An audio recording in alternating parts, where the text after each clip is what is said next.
कैकेयी की आंखें अश्रुओं से भीगी हुई थीं। उनके मुख से स्वर भी कांपते हुए निकल रहे थे। मुख पर विषाद की रेखा और अंतस में ग्लानि का भाव था। वे इसी भाव को लिए भगवान राम के सम्मुख उपस्थित होने जा रही थीं। मन ही मन उन्हें लग रहा था कि वे किस मुख से प्रिय श्री राम का सामना करेंगी। एक समय जिस मुख से उन्होंने श्री राम के लिए महाराज दशरथ से वनवास मांगा था, आज उसी मुख से कैसे उनके सम्मुख अपने मन की वेदना व्यक्त करूंगी। उनके मन में चल रहा था। मन ही मन वे सोच रही थीं कि उस समय उनके मन पर ऐसी क्या दुर्बुद्धि छा गई थी जिसके परिणाम स्वरूप उनके मुख से निकले शब्दों के कारण महाराज दशरथ को प्राणों का त्याग करना पड़ा।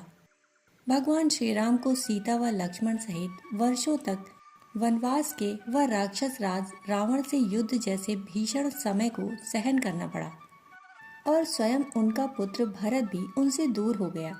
ये सारे विचार उनके मन में झंझावात की तरह चल रहे थे। कहीं अनजाने में एक भय भी था कि ना जाने श्री राम उनके साथ किस तरह का व्यवहार करें। अपने मन में इस तूफान को समेटे हुए कांपते हुए शरीर व ग्लानि से भरे मन के साथ वे भगवान श्री राम के सम्मुख उपस्थित हुईं। अभी कल ही तो भगवान श्री राम लंका विजय करके सीता व लक्ष्मण के साथ अयोध्या पधारे थे। सारी अयोध्या नगरी एक उत्सव के माहौल में डूब सी गई थी। नगर के सभी नागरिक, चाहे वे युवा हों या वृद्ध, चाहे वे बच्चे हों या महिलाएं, सभी इस उत्सव के रंग में रंग कर स्वयं को धन्य महसूस कर रहे थे। ऐसे समय में किसी दुखद विषय पर चर्चा करना कैकेयी को उचित तो नहीं लग रहा था, परंतु उनके मन पर भार ही इतना ज्यादा था कि उन्हें लगा कि यदि इस समय वे अपने प्रिय श्री राम से इन भावों को व्यक्त नहीं करेंगी तो कहीं कुछ दूसरा अनर्थ न कर बैठे।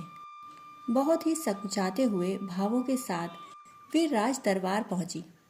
उनके पहुंचते ही सभी की दृष्टि उनकी ओर उठ गई।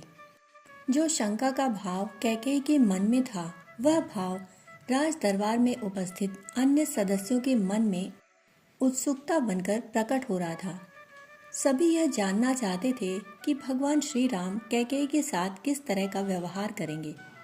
कुछ को लगा कि वे कहीं क्रोध में उन्हें प्राण दंड का आदेश ही न दे डालें, तो कुछ ऐसा सोचते थे कि भगवान श्री राम भले ही कैकेयी को कोई क्रूर दंड ना भी दें, तो भी उन्हें उनको एक उचित दंड देने का अधिकार तो अवश्य ही है। परंतु वहां जो घटा वह सबकी आशाओं व आशंकाओं के विपरीत था। स्वयं कैकेयी भी श्री राम से ऐसे व्यवहार के लिए तैयार न थी। कैकेयी को दरबार में प्रवेश करते देख भगवान श्री राम अपने स्थान से उठे और माँ कहते हुए उनकी ओर बढ़ चले।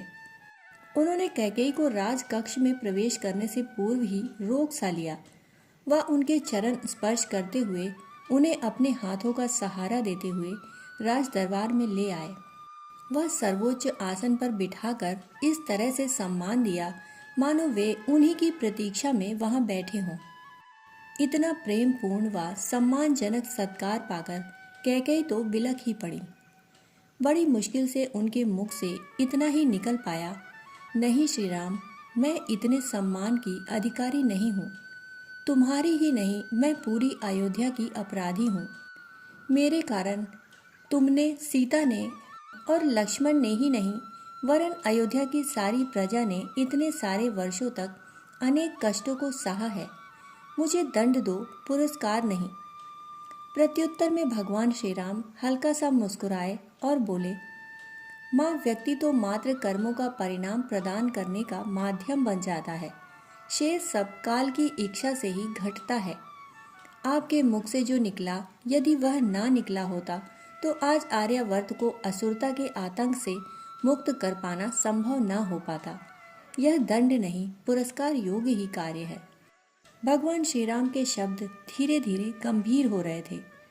वे आगे बोले, माँ, सामान्य क्रम में हम लोग व्यक्ति को किसी कार्य का कारण समझते हैं और उससे प्रतिशोध लेने की या उसका प्रत्युपकार करने की सोचते हैं, जबकि इस सृष्टि के शाश्वत सत्यों में से एक सत्य यह है कि मनुष्य को जीवन में जो परिस्थितियां मिलती हैं वो उसके द्वारा पूर्व में कृत शुभ व अशुभ कर्मों के कारण ही मिलती हैं।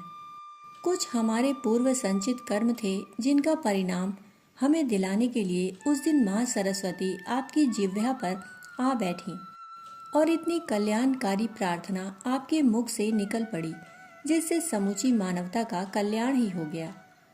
भगवान श्री राम के शब्दों में गंभीरता थी और साथ ही एक अद्भुत प्रेम भी।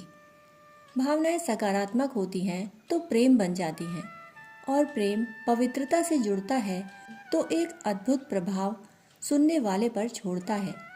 यदि भगवान श्री राम के शब्द मात्र शब्द होते तो उनके द्वारा रानी कैकेयी के मन के भार को हल्का कर पाना संभव न था, पर उनके द्वारा कहे गए शब्द इतनी आत्मीयता के साथ सिक्त थे कि रानी कैकेयी ने दशकों पुराने अपने मन के भार को सहजता से हल्का होता अनुभव किया।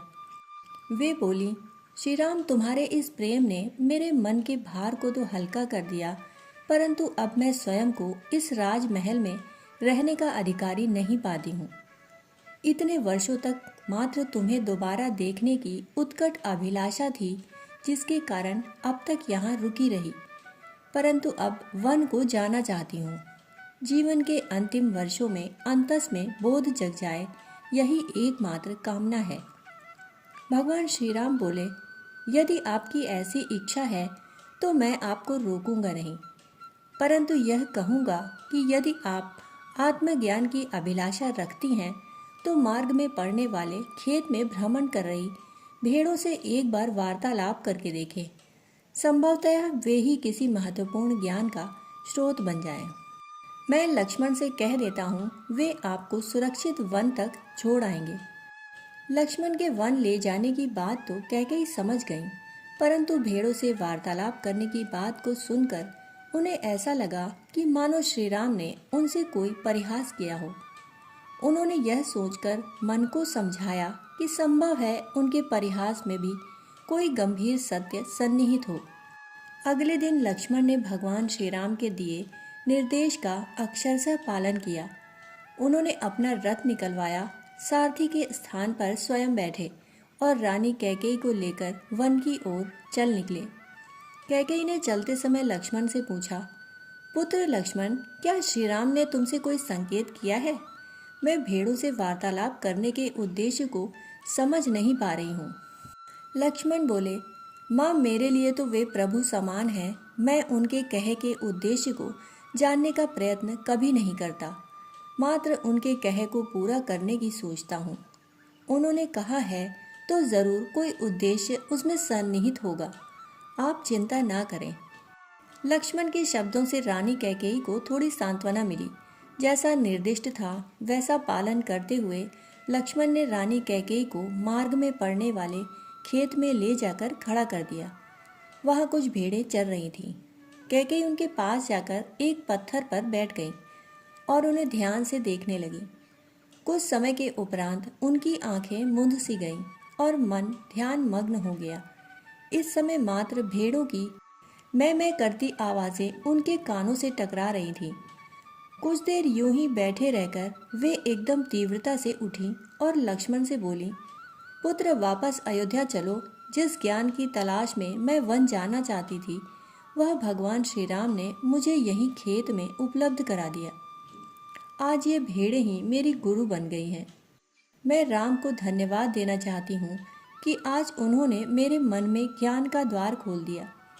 अयोध्या पहुँचते ही रानी कैकेयी भगवान श्री राम के पास पहुँची और नतमस्तक होते हुए बोली, पुत्र, तुमने आज मुझे शाश्वत ज्ञान का अधिकारी बना दिया।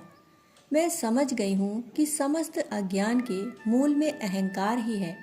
यह मैं का भाव ही जीवात्मा को जन्म जन्मांतरों तक भटकाता है।